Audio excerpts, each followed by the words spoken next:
I am Dracula.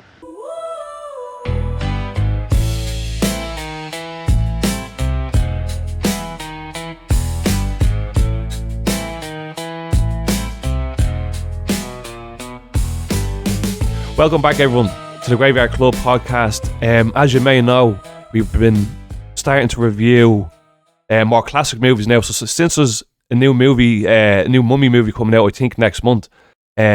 I think it was Bryan. April.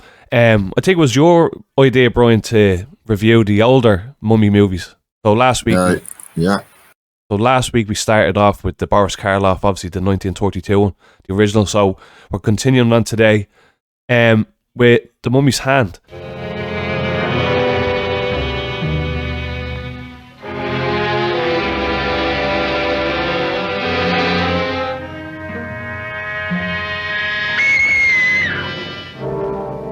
Not necessarily a sequel to the 32 movie, but it does kind of carry the story on forward. We don't have Imhotep in this one.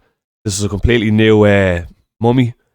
Before I get in talking about this movie, guys, what do you think of the change of vibe from the first one to this one? Like, obviously, like, I think this one came out 8 years after the Boris Karloff movie, but it's a completely different vibe. This movie, I know it's like the 1940s movies have a kind of like a light-hearted vibe to them from Universal. I mean, Bryan, what do you think of the tone change in this movie compared to the first one?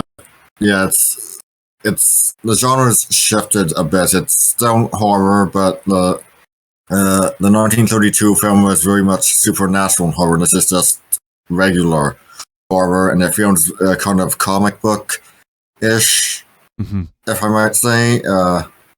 It's very different. Earlier, I said it. For some reason, I was imagining it as a point-and-click adventure game, because it really kind of feels sort of like that. I don't know why. It does have a comic book strip kind of vibe to it, the way that it's almost like the pacing. But actually, before we get into that, like, forgive my manners, but I'm joined today by Bryan Cry Dragon. You've seen him on the last couple of shows. I'll leave a link to his stuff in the description. And we're joined today by Zontar. How are you doing, man? Good. Good to have you on, man. Like, we were trying to get Zontar on for the last couple of episodes. Schedules were kind of getting in the way, so glad to have you on, man, for the first one today. So like this was before we started the show, like, this was my first time seeing this movie. Obviously, I'm more familiar with the Lon Chaney ones. I like, to be honest, I didn't even know there was another actor playing Kharis. I thought like Lon Chaney took over straight away after Karloff. So I went in like with a fresh like mind to this one. Yeah, man, like it. It's surprisingly really, really fucking good. I wasn't expecting it. Zontar, like, what do you think of the switch of tone between the Boris Karloff one and then this one? Because they're completely different movies. Going for it, it's fun. Yeah, I mean, it's definitely more, let's go on an adventure. It was almost like Indiana Jones, almost like the serials, the wildly popular adventure serials in the 30s and 40s. I did some reading from my Universal Studios Monsters book, and after watching the movie, and if I remember correctly, the director or whoever, people were basically serial people. So, how is that book, man? Oh, it's very, very good. Does that continue from the original, like the 1932 movie, or is it Kharis in the book? It covers all of the Mummy realm. I shouldn't say all, because we don't want to get farther ahead than it would be. Yeah, but it's not, so we got the original Karloff film and the and the Kharis films all together in one chapter, so it's pretty much how it is. Them comic books look so interesting, man. I might actually check them out myself. Getting into a little bit about the film, directed by Christy Carbane, I think that's how you say his second name. And a nice little cast of characters, I must say. I'm going to get into them right now. Give me one sec.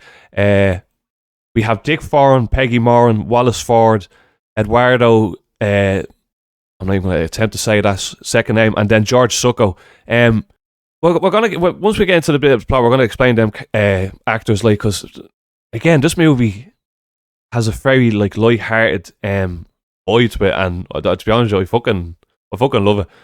But we'll get into the plot. So we're back in Egypt after the first movie. I'm assuming it's present day, 1940.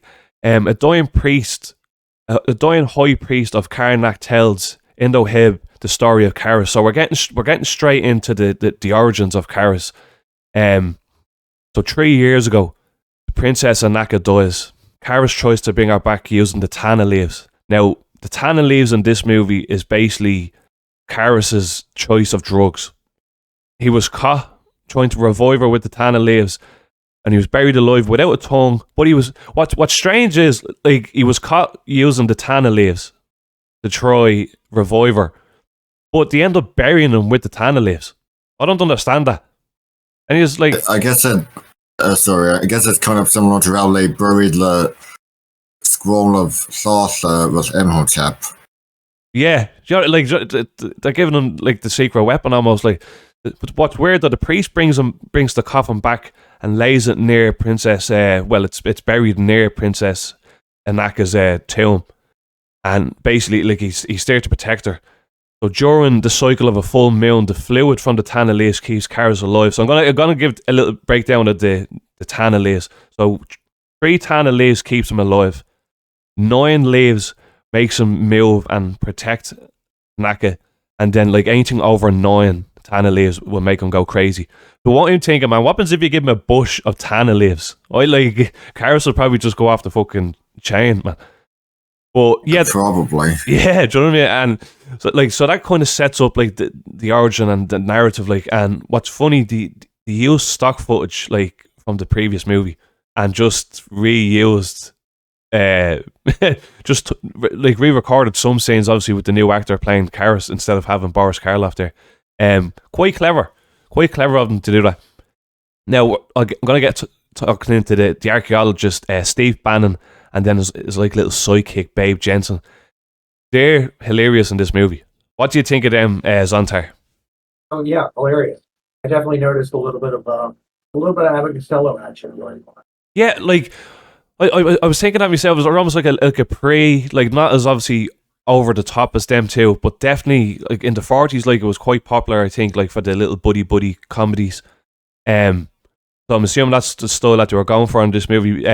Bryan, what do you think of them two? I like them. They're a very nice change of pace. The character of Babe Jensen is very Costello-esque, which makes the adventure on Abbott and Costello meet the mummy very interesting. Which, like, he's my favourite character, and he cracked me up a good couple of times in this movie. I love the scene at the very start. They're obviously out looking for an expedition in Egypt. They went to some cellar, and he had Steve Banning was buying a broken vase, and he thinking it has clues to Ananka, like where she's buried. So they go and show it to Indo-Heb in the museum. Now, if you remember, Indo-Heb was the fella talking to the high priest at the start of the movie, and they're basically looking to sell it and to have money for a big expedition. That doesn't go well for them. They basically get told to fuck off. And it makes you think then, like, straight away, Indo-Heb is hiding something. Like, it's right then and there where you think, right, he's a bad egg. He's obviously hiding something. Now, I want to talk about the character Salvani. He's basically a character that they meet, and he's a magician. Another great character. What did you think of him, Bryan? A fantastic character. His real name is actually Tim Sullivan, and I actually decided to use the name for my character in Masks of Hotep in the campaign I'm in. Sweet. What do you think of him, Zontar? Yeah, well, man, it's fantastic. A little bit of Wizard of Oz, the wizard when he's in Kansas, when he's like yeah, that's actually a good fucking call, man. he actually really does look like the wizard. And what's funny is like it's obviously he has these little magic tricks and all like that you see throughout the film. Really really well done. I love the scene that comes a little bit after one of basically like it must have been Ando Heb's one of his troops, or like he was in his gang and anyway attacks the group. And then you get like a nice little bar fight scene, which again it's slapsticky. It's a little bit over the top, but it is welcoming in the film. Like this, like I said before, like this movie has such a nice vibe. Now I want to talk about Salvani's daughter, Marta. Who's she played by again? Let me check. Oh, that's Peggy Moran. Wonderful actress. Very familiar face actually. When I was watching the movie, she does look like somebody I know. Yeah, she was wonderful in this movie. She plays the daughter of the magician Salvani, and she basically thinks the pair, Steve Banning and fucking Babe, are up to no good. And I love that scene where she finds them in the hotel and brings a gun and starts letting off shots in the fucking hotel. That like, what did you think of that? Like that whole scene, Brian? Yeah, it was definitely probably around there when I was thinking, okay, this would make it for a pretty good point and click adventure game. Like, you can just imagine this being like cutscene and, Steve being the player character, you're just in the bathroom shaving and whatever, and then all of a sudden you just hear like gunshots and see bullets going through the. Do you know what I think that is, man? Why you think like it's like a click and go game? Like the characters are really written very well. The like I'm struggling to think at the moment now what film do I prefer, the original movie or this one? This one just. What do you think? I personally like them both. In a way, the characters here are sort of forerunners of the ones we'd eventually be introduced to in the Brendan Fraser films. Yeah, it's interesting that the characters aren't really new. We basically always the characters in the Brendan Fraser films aren't really new characters. We've always known them in some sort of way, but again, this film and the Karloff film are both very different. The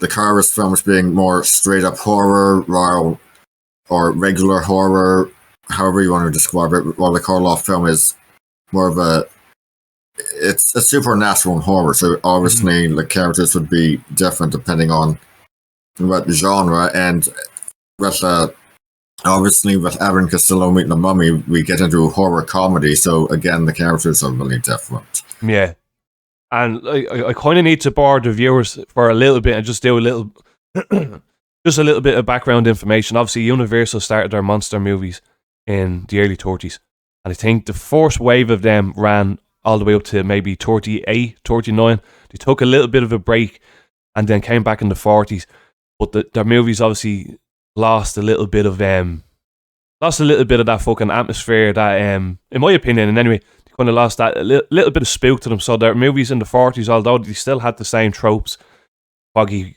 graveyards, like everything, like I think the movies that they've done in the 40s, even leading into the 50s, like were just a little bit more sillier. Obviously, as you were saying, Brian, the Abbott and Costello movie started coming in around that time as well.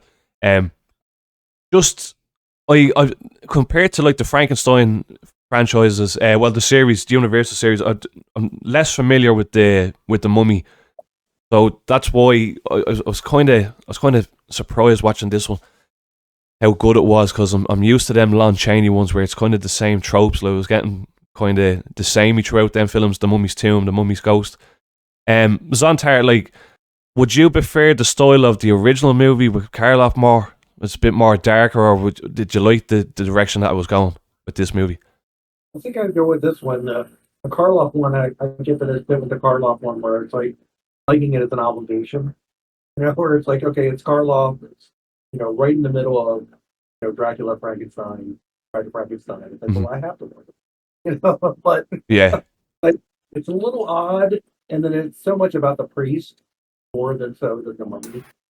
You know, but, when I watch it, it's just not as good as because it's right in the middle of Frankenstein, Dracula, Pride Frankenstein, right in the middle of all that. It's not as good as that.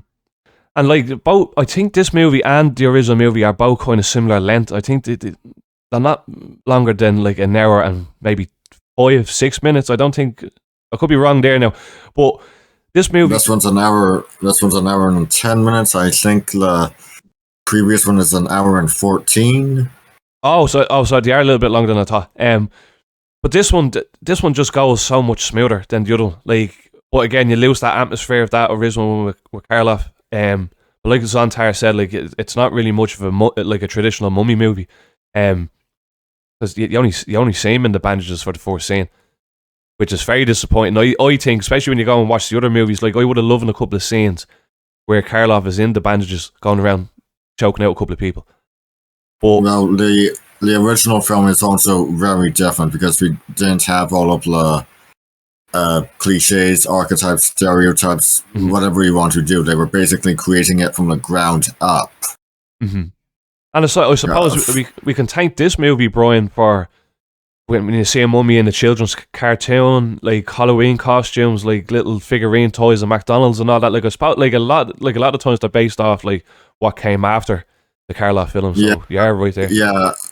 I guess it's very noticeable with things like the Scooby-Doo franchise or Mad Monster Party, which isn't necessarily a horror film, but it's a very good Rankin Bass stop motion feature film with all sorts of characters. You've got Boris Karloff as Baron Frankenstein.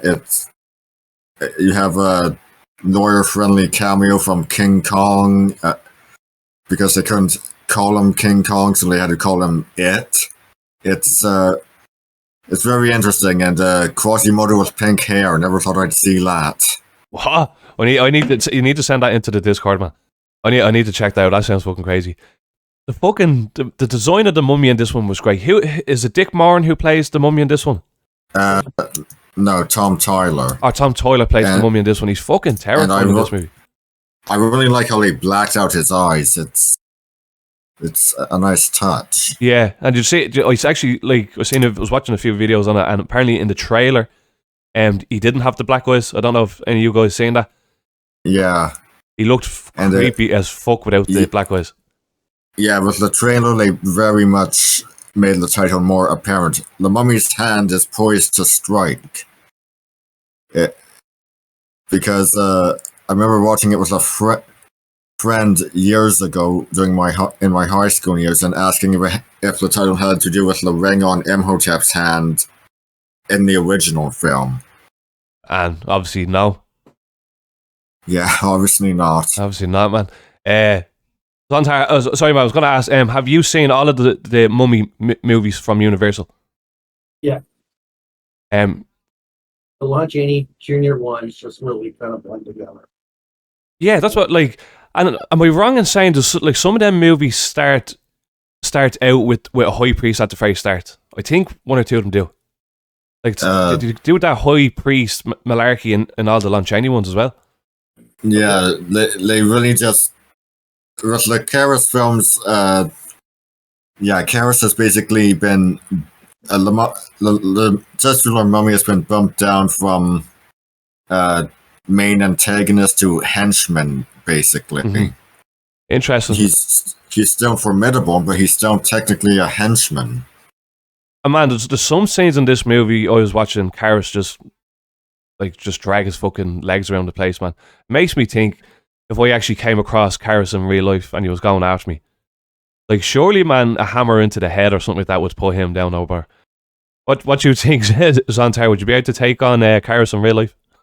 Yeah, I mean, it's similar to slow zombies. Yeah, man, you have all the time in the world to come up with a plan to take him down. You know, and especially the way, like, I won't talk about the ending now, but the way he dies in this movie, it's kind of like, oh, fuck, really? Would have done that fucking 20 minutes ago. Saved a lot of fucking shit. know what I mean? But here, we'll continue on with the plot, though. We'll wrap up the plot before we get into more of it. So they continue on with the expedition. Steve Banning and Babe Jenkins obviously recruit then Martha and her father, Slovani. But for them, they end up getting the expedition going, and anyway, because Slovani ends up funding it in the end. And funny enough, they didn't take them long to come across Kharis' tomb. And it was a bit of a jump scare to me, man, when Ando Hib kind of pops out when one of the doctors was examining Kharis' mummified body. And this is the scene where he feels the pulse. And then he's Ando Hib is telling the doctor the lore about the tanna leaves and all this type of stuff. So I thought that was a quite spooky scene. And even a little bit before that, when they first come across Kharis and they open up the tomb, what a beautiful scene that is. That's what Universal, like, when I was first starting watching the film, I was kind of thinking, like, it's kind of very slapsticky and a bit comedy-ish. But once Kharis comes into it, which only happens maybe about 40 minutes into the movie, it picks up then. Once Kharis comes into it now, I really feel like, oh yeah, this is a mummy film. What did you think about the reveal of Kharis, Bryan? I think it was very well done, and of course we're talking about once we're done with all of the exposition, but it's very good. It's just a nice scene when we see the sarcophagus lid removed and him just, because we know what's going to happen. It's not like the 1932 film where we have to wait to figure out what's going on. Like, Norton just starts reading the scrolling and Imhotep's eyes slowly open, because we've been told what's going to happen long before. We just know he's going to be this instrument of destruction. Yeah. We basically know what to expect from Kharis now, since the very start of the movie we get a fucking complete origin story on him, I suppose. And it's interesting that he's, unlike Imhotep, who's a high priest with not with any specific background. I suppose he could have been a member of the nobility, maybe in some way related to the royal family, but with Kharis, he's outright referred to as a prince of the royal house, so that means he's technically related to his love Ananka. Mm-hmm. But of course, it being ancient Egypt, that should be no surprise to anyone. Yeah. Like, would you agree that this is almost like a rehash in a way of the Karloff movie? What do you think, Santar? Yes. Yeah. Tradition of, even all the way up to the Brendan Fraser one, to get this tradition of, so there's a modern woman that's a reincarnation of it.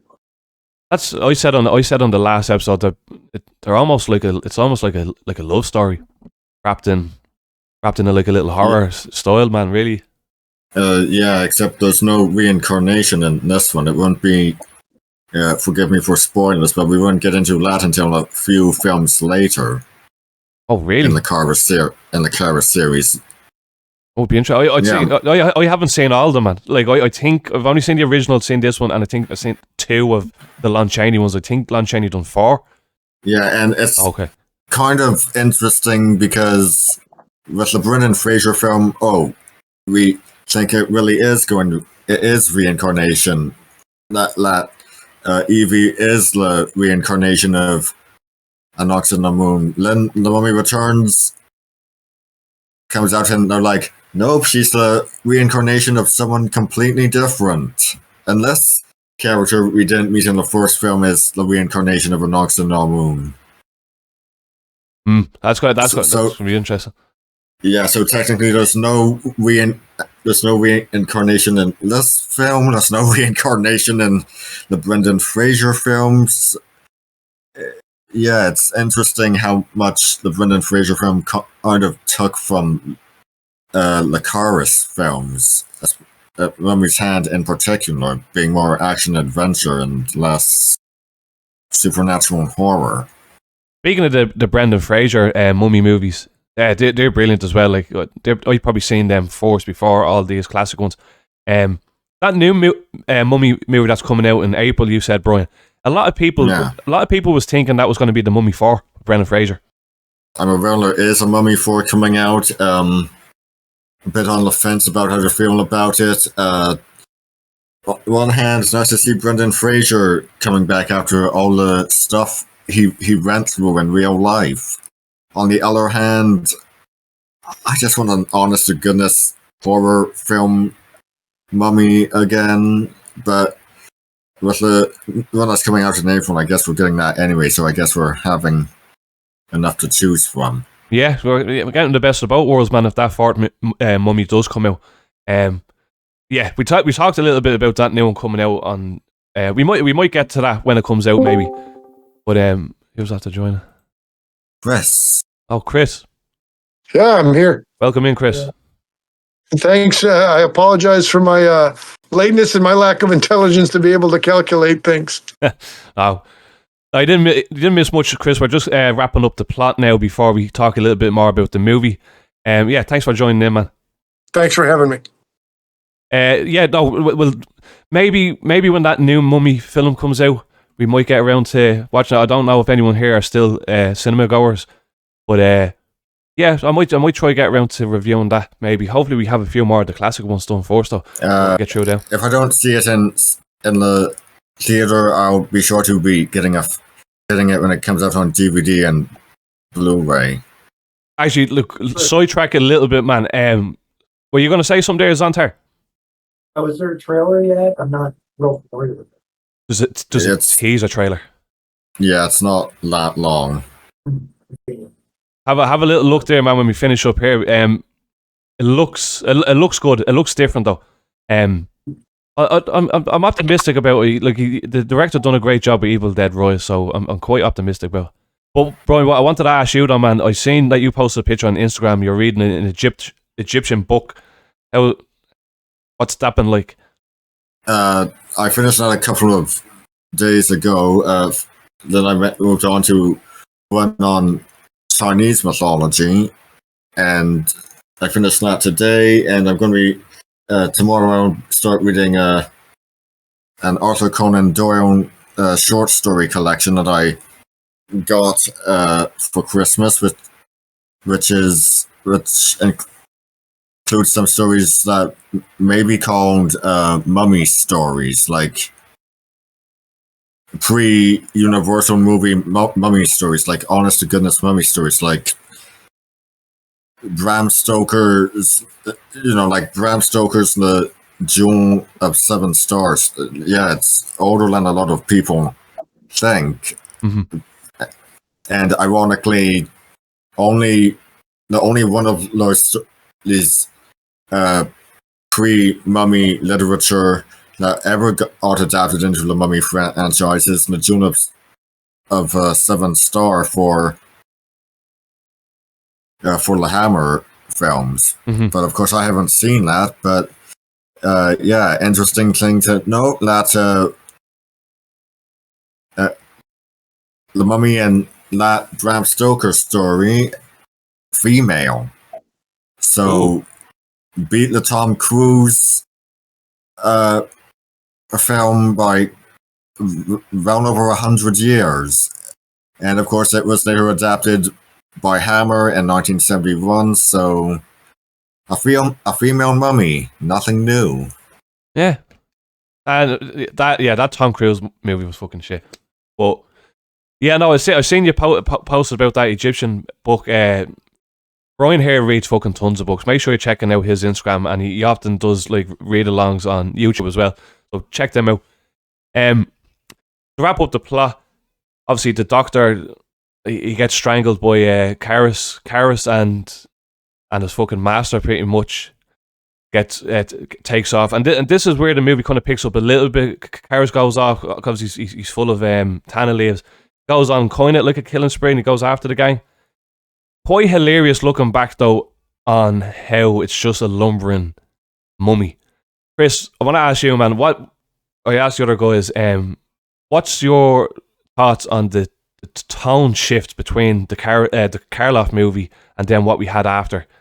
Night and day. I like the phonetics of the way you said that, lumbering mummy, because that's such a good, it's such a succinct way to nail it. And so let me see, I had to correct myself because I was thinking from Werewolf of London to The Wolfman, from pre-Lon Chaney to Lon Chaney. I thought maybe I had it in my head that was the first reboot, but now Silver, so The Mummy to The Mummy, it's a different actor again. But so this is like the first switch out of of the but it's a whole different mummy. It's not this anyway.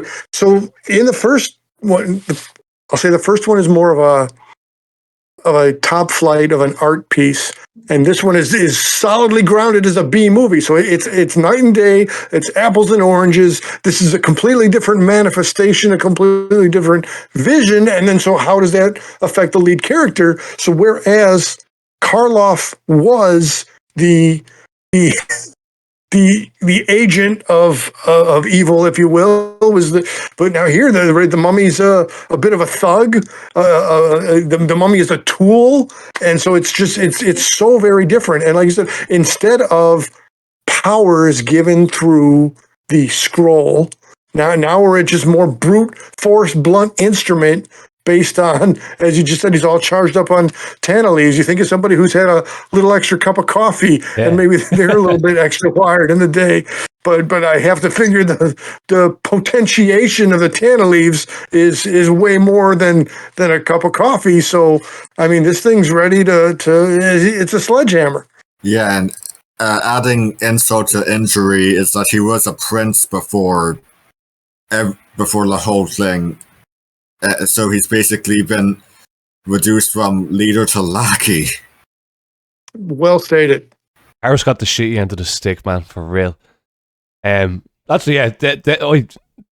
tanna leaves just remind me of like drugs for mummies or something like that. Like Kharis was off his head the whole time in the movie on tanna leaves. To wrap up the plot though, which little curveball, Ando Hib kind of like tries to control Martha, and like he sees her beauty. And he basically wants to inject her like with tanna fluid to make her immortal. Now, not kind of similar to what he'd done in the last movie where the princess had like a modern day reincarnation kind of. I don't know, were you going for that in this movie with Martha? There's not really any implication of reincarnation. We don't really get into the reincarnation bit for forgive the spoiler for another 2 movies. Which, and keep in mind, the Kharis movies are 4 movies long, so that's pretty much. So we don't really get into the reincarnation bit until halfway through. Mm-hmm. Yeah, true. That's interesting. No, but like what I mean is that now in the Boris Karloff one, the girl that he's seeking now has like basically like a modern day counterpart, and it looks like the princess that he knew back in ancient Egypt. I was wondering, like, were they going for that kind of thing with Martha in this one? But I think it might have been. Oh, sorry. No. I think it might have been sort of like a generic villain wants the female lead sort of thing, and less reincarnation, which dumbs it all down a bit. I mean, I like the idea of the villain lusting after the female lead, but it's also not the same as what we had in the Karloff film, because it's just some random, because Ando Hib is just some random guy who met Martha like once. Yeah, that's true. I was just wondering what were they going for there. She's obviously played by Peggy Moran, so I'm assuming Dick Moran. Oh, I'm only have to get that now. Dick Foran. Yeah, Dick Foran. Somebody's echoing there. Sorry, I think that was me. Last name's Ron. That's a coincidence. Yeah, I'm literally only have to say that now there in Wikipedia. I thought they were the same now. I want to talk about the final scene in the movie where they finally put down Kharis, which is fucking hilarious, I think. So what happens? I think he takes too much of the tanna leaves, or they're worried about him taking too much tanna leaves, so he'll go completely out of control. They try shooting him. The gun's obviously not working. Like, so Kharis is obviously invincible in some sort of way. Steve Banning shoots the tanna fluid out of Kharis' hand when he's about to drink it. Falls onto the ground. Kharis starts lapping it up like a fucking cat. which is a fucking weird fucking saying, man. Actually, I think like or 90th Fortress movie, starts licking that shit up like a cat, and Yeah, I suppose it would have made more sense if like he was feeling like the effect of the Tana leaves was wearing off, and he was just trying to get it before he, was rendered, it's just a husk. mm-hmm. Reminds me of Bane and Batman. He's just like a Yeah. camel bag on his back full of tangents. What do you think at the ending of the movie? How it wraps up? It wraps up pretty good, but obviously it's not the last we're going to be seeing of Kharis, even after he was set on fire.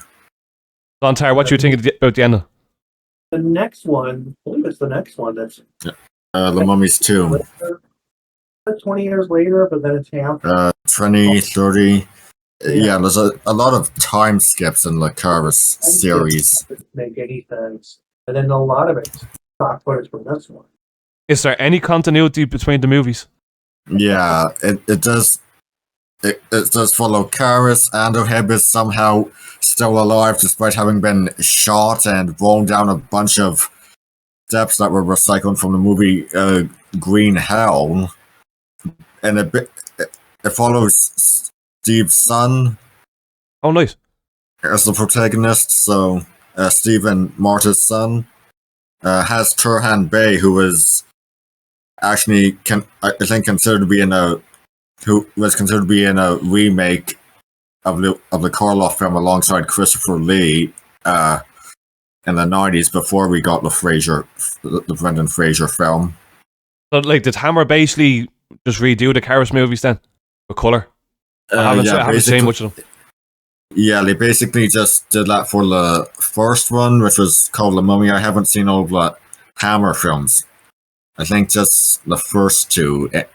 And actually, the wonderful thing about the Hammer films is that it's like a different story.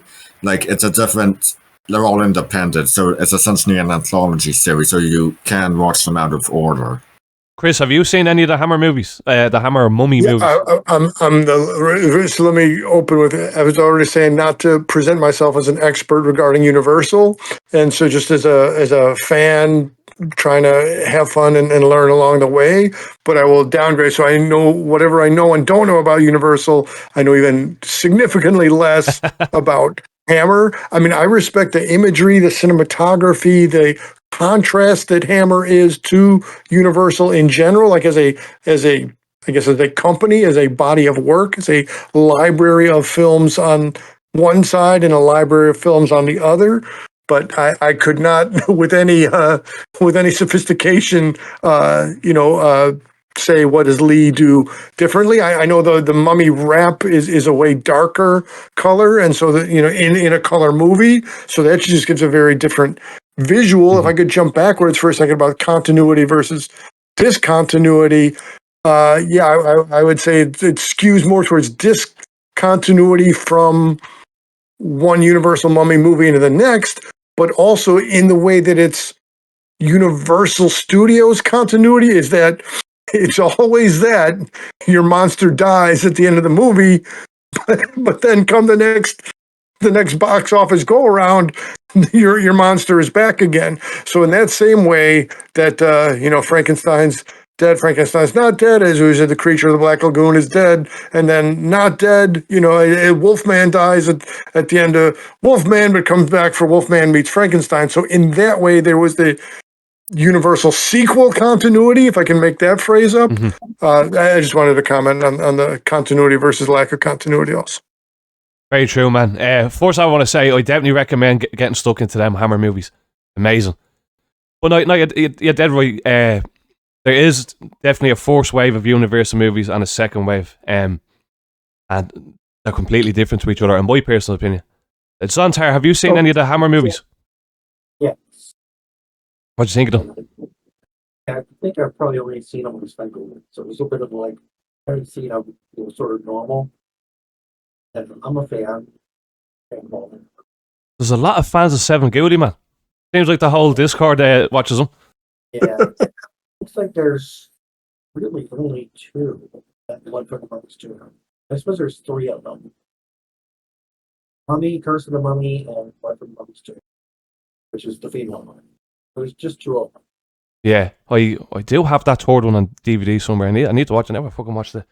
The Hammer films, The Mummy, The Curse of the Mummy's Tomb, The Mummy's Shroud, and Blood from the Mummy's Tomb. So 4 in total. Oh, The Mummy's Shroud, yeah. You haven't seen them, bro? I've only seen The Mummy and The Curse of the Mummy's Tomb. I've not seen The Mummy's Shroud and Blood from the Mummy's Tomb, but I'd love to. I actually prefer... I loved what Hammer done with the Universal monsters. He's done a great job bringing it into colour. They had nice women in it. Like this and that. They were a lot more like sexy movies. I'll always prefer the Universal counterparts though. I don't know if you guys agree here now with me, but Hammer just doesn't have a patch on what Universal done 30 years prior. What do you think, Bryan? Well, yes and no. I appreciate the Hammer Dracula film for bringing in, Arthur Holmwood, who was not in Todd Browning's Dracula because, the character wasn't in the play the movie was based on. I've not seen The Curse of Frankenstein. I probably should one of these days. I actually very much like what they did with the Mummy, but that probably has to do with me thinking that Christopher Lee was a better actor than both Tom Tyler and Lon Chaney Jr. and could just convey more, even with a performance that was like 90% mute, 90% silent. That's what I didn't like about them Dracula Hammer movies, man. I know Christopher Lee had the presence. Just some of the movies he literally had little to no lines. There's actually some movies he didn't speak at all. There is some great Dracula movies from Hammer. The Dracula AD was a very good one. I don't know if you've seen that one, bro. Yeah, I do have a Hammer quadruple feature DVD, which includes Horror of Dracula, Taste the Blood of Dracula, Dracula Has Risen from the Grave, and Dracula 1972 AD. They're very good films. Yeah, so especially the 1972 AD one, man. That's entertaining. Like that was when Hammer was having a bit of fun then with the Dracula series, and then obviously you must know about the final one that you done, Bryan, the 7 Golden Vampires, which Christopher Lee was not in. I've not seen it, but I have heard of it. That sounds fucking crazy, man. Hammer ran some different shit over there at the time. For anyone that's actually interested in Hammer, the company did get bought over. If you want to check out their Instagram, they are back producing like new movies. And then they're re-releasing like old movies on Blu-ray, 4K, and all this type of stuff. So like Hammer is a good thing to check out right now. They're getting like a bit revival. I think they have a new movie coming out this year. I'm not sure what the name of that movie is, but yeah, check out. Make sure you check out Hammer because I'm hoping to get invited to a couple of screenings as well. So hopefully. But Zontar, what's your overall opinion on this movie though? Obviously, I think we have another 5 more to go, so we're going to be covering all of them. But for this movie, man, what would you rate it out of 5? My only gripe is it takes a while to get to the movie. I'm looking at my watch. Like, okay, it's only an hour and 10 minutes. 40 minutes in. Like, well, there he is. 5 minutes. It takes a while to get to the setup. But I enjoy the characters enough where it's fun. Like I said, there's a little bit of Abbott Costello. And then when the little girl comes in the room and shoots through the door, it's like, there's almost like a little bit of private eye action going on there. And it's like, okay, and then, and then the magician. So, okay, these guys are all charismatic enough. When the mummy finally shows up, it's sort of like this. There's this real tonal shit, but it's fantastic. I don't know. What would you rate it out of 5? The movie? Oh, I'll go 4. Yeah, I'll go 4. Yeah, I just watched it 3 days ago to get ready for this. I hadn't seen it in a while, and yeah, I had a good time. Good stuff. I agree go ahead, bro. I'm sorry, but I just checked the Internet Archive, and the Mexican remake of The Mummy from 1957 is on there. I have found it with English subtitles. Is that The Mummy's Spleen? No, it's the legendary lost movie. La Momia Azteca, translated to English, La Aztec Mummy. Oh, right. Hell yeah.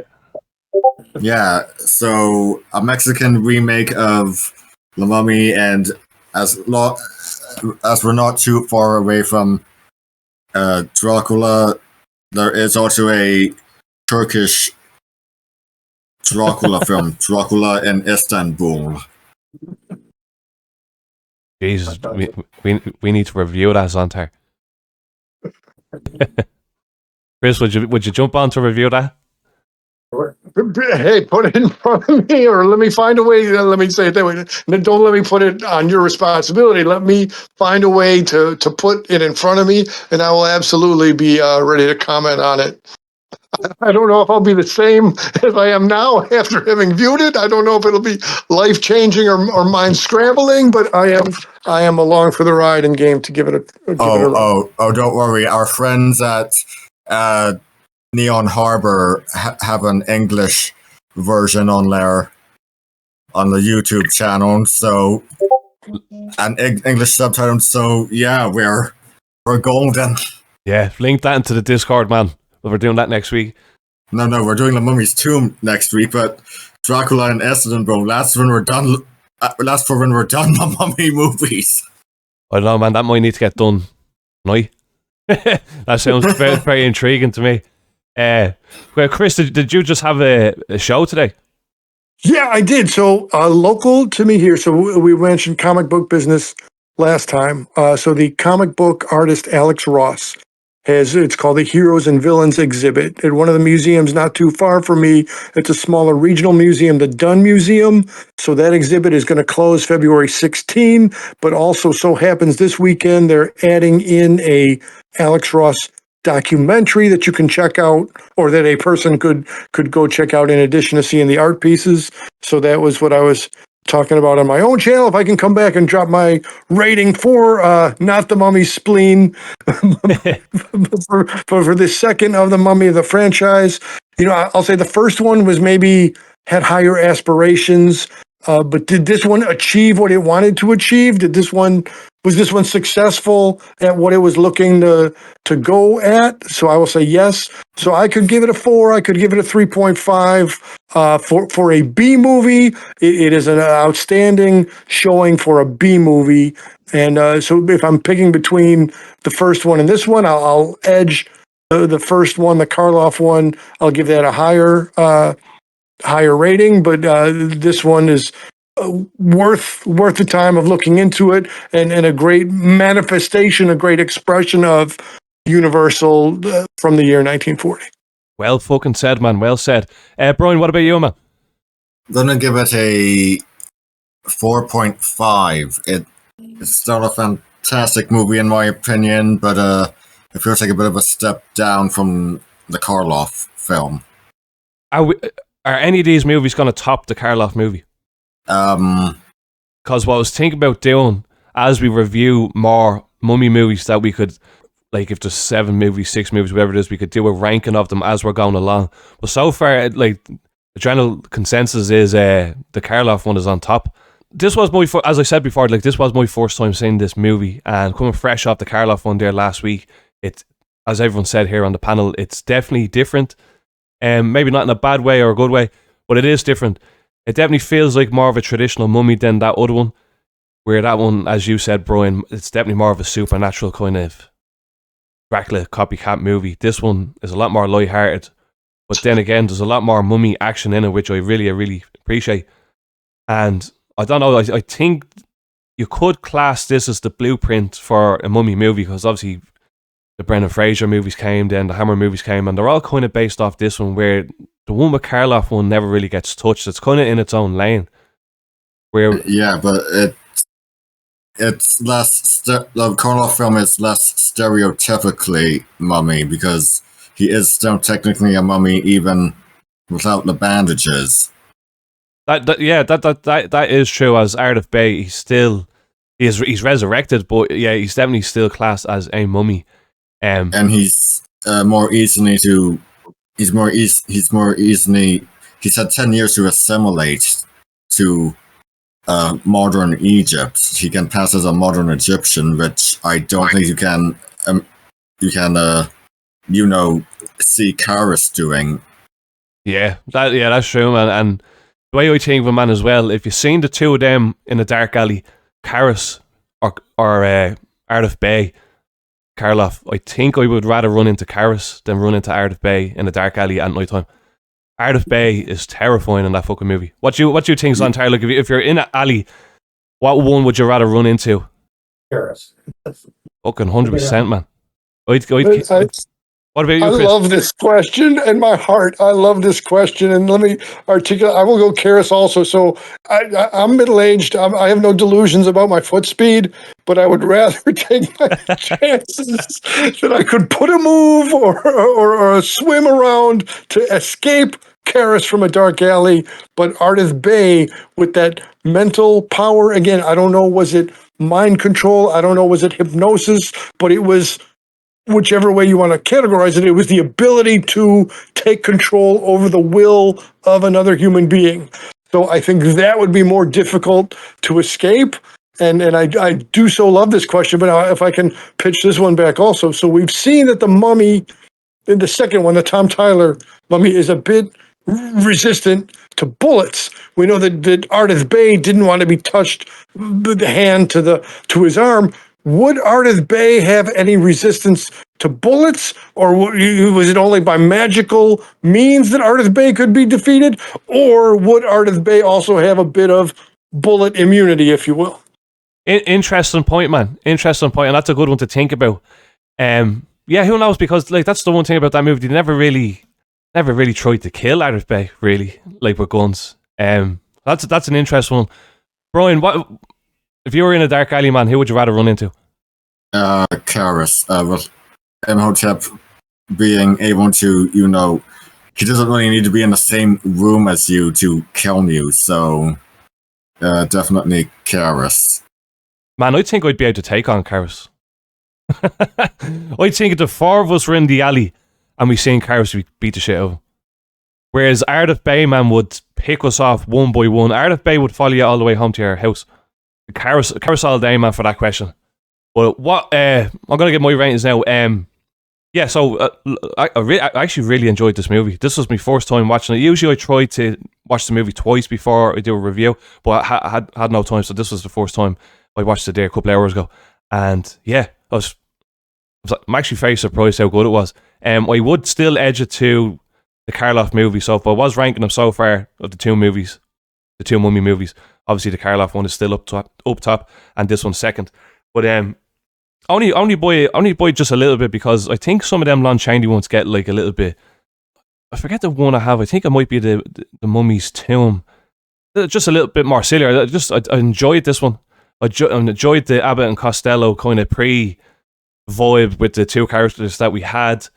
I don't know, it's very close to the original, but out of 5, I'd probably give this a 4.5 out of 5. I really enjoyed it. Where I think I gave the last one a 4.5 as well, but like I'm almost thinking that mummy one is more closer to like a 4.75, maybe even a 5. But this one's really good. I'm thinking like 4.5. Yeah, bro. Well, Chris, I never asked you what did you think about the ending of this movie? I don't think I asked you like how this one wraps up. Yeah, I think I spoke on the continuity. So it fits into the Universal catalog in that it looks like your monster is dead, but then come the next picture, it finds a way for the monster to be around. So I'll say again, within what a B movie is, it was what it was supposed to be. It was functional. It didn't make me, detached from the movie or anything. It didn't ruin the movie for me. So in modern day, we say so often, right, the third act is more a platform, a staple, a thing that repeats itself. You get an oversized CGI threat in the third act of a movie. So it definitely didn't have the difficulty that your modern movies, that your current releases will. So it complemented. Act 3 of this mummy movie complemented Act 2 and complemented Act 1. It was just right. Yeah, well said, man. So next week, what is the next one? Is it the next one's the Mummy's Tomb? Yes, the Mummy's Tomb. Right, so yeah, as everyone who's listening, obviously you know that we're going to do a little bit going through the old Universal mummies, and hopefully we can lead in then to the Hammer movies. You said that new one's out in April, Brian. Yes. So- April 17th. April 17th. Yeah, so if we go, Yes. if we put a good foot underneath of us, man, we'd be able to review all these movies before the new one comes out, and then maybe if we get around to, we can review that new one, or the Istanbul Dracula movie that you were talking about, Brian. Yeah. Or even the Mummy Explain. La Mumia Azteca 1957, we could potentially put between Abbott and Costello Meet the Mummy and the 1959 version of The Mummy. Since, it came out in 1957 and Abbott and Costello Meet the Mummy was 55. Jeez, that was a lot of mummy movies that decade. But the robot versus the Aztec mummy. But we'll have to For get a through guy that. with one, I'm sorry. Go ahead, Chris. For a guy with one functional arm, he was carrying a lot of water and a lot of weight for Universal. There was a higher frequency of mummy coming out compared to Wolfman and the rest of the gang. And then now let me say, with Lon Chaney about to come onto our viewership here, definitely got a soft spot for Lon Chaney. You can't really compare acting chops so much between Chaney and Tom Tyler as far as the nuance of the performance, because they're both all bandaged up, but there still can be some some physical presentation, some presence created by choices of body movement. So that'll I'll try to keep my eye open for that as we're continuing down the Mummy road. And just one side note here, there is an Egyptian remake of Rocky Horror Picture Show, but no, La Frankenfurter equivalent is not a mummy. He's replaced by Dracula. That sounds fucking crazy. This is why Brian is the encyclopedia on the podcast. He knows fucking everything. But I actually heard one interesting thing about Lon Chaney playing the mummy.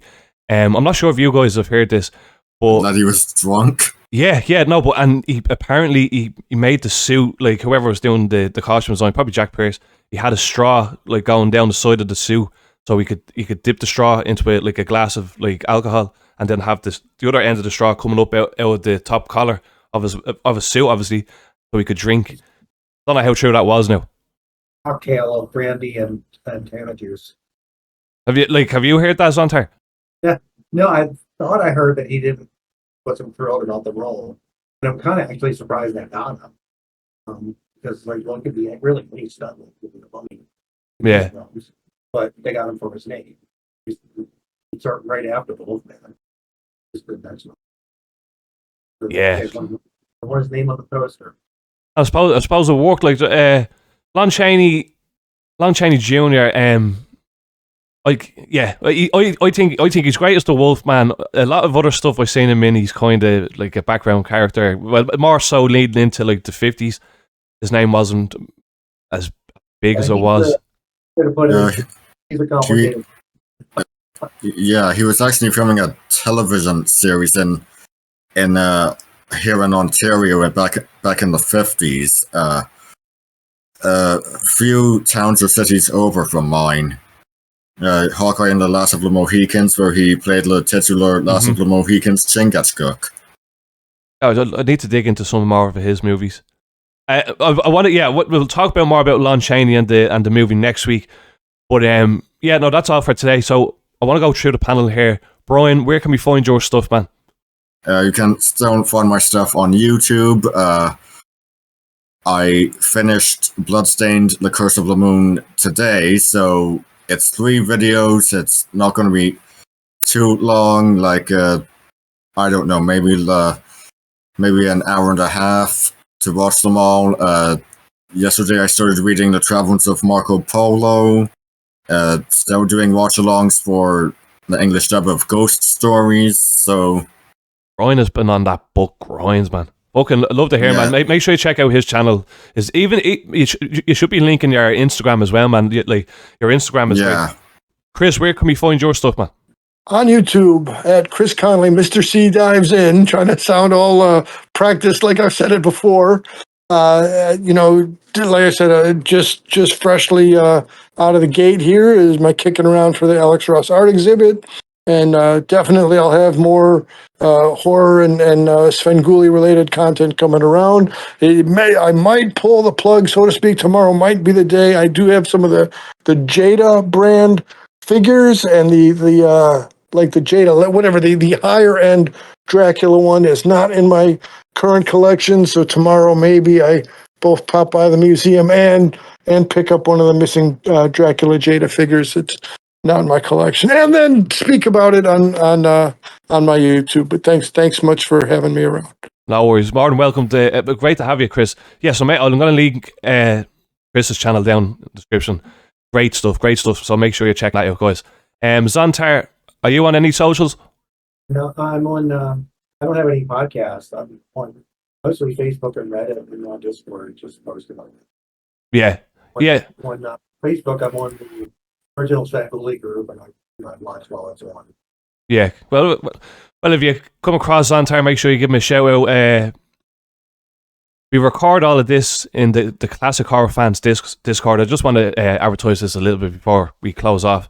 I designed it for a place all Classic Horror fans, Kaiju fans could come and talk, like share their DVDs, their Blu-rays, their movie recommendations. But we also use the Discord to record shows. So if you have a podcast yourself and you need guests, or you would like somebody on this panel to jump on your show, or vice versa, it's a great place for that. So I'm going to leave you a link to our Discord in the description. So make sure you're checking that out. And if you're watching on YouTube, make sure you like the video, subscribe if you want to hear more, leave a comment. If you're over on Spotify, make sure you rate the show. That really helps us over there. And yeah, thanks Bryan, thanks Chris, and thanks Zantar for coming on. And thank you. No problem, man. Thank you. And we'll see you in the next one. All right. That's it, fellas.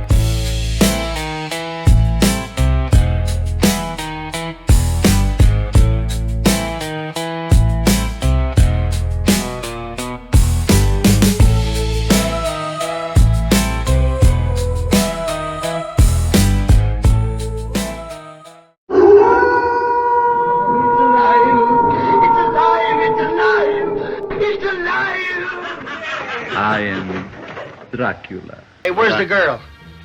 Well, you'll never see her again. I'll give you a treat to tell me where she is. I'm not kidding. If you were to kill me, you're leaving at large a monster that only I can control.